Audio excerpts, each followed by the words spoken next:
15 bayan at isang lungsod sa Ilocos Sur na ngayon ay nasa ilalim na ng GCQ, muling nagpatupad ng liquor ban. Alamin kung bakit sa report ni Ivy Hernando.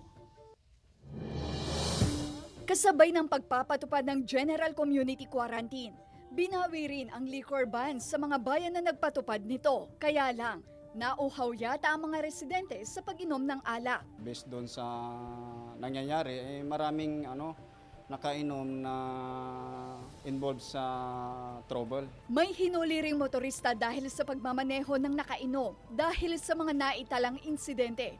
Muling nagpatupad ng liquor ban ang 16 na bayan at isang syudad. Sa ibang bayan, ang oras ng curfew hours ay ang sharing oras ng pagpapatupad ng liquor ban. Ang iba niregulate na lamang ang pagbili at pag-inom ng alak sa kanilang mga tahanan upang hindi na rin malabag ang guidelines ng GCQ. Pagsyatan naman, madisiplina ang basit na dito padang mili mo. Nauna nang nagbabala ang gobernador sa mga residente na huwag abusuhin ang mga ipinatutupad ng pamahalaan. Pero once po na naabuso itong privilege ay baka ako na mismo ang mag-impose ng liquor ban sa buong lalawigan ng Ilocos Sur. Kasama si Norman Raca, Ivy Hernando. Balitang Amyanan.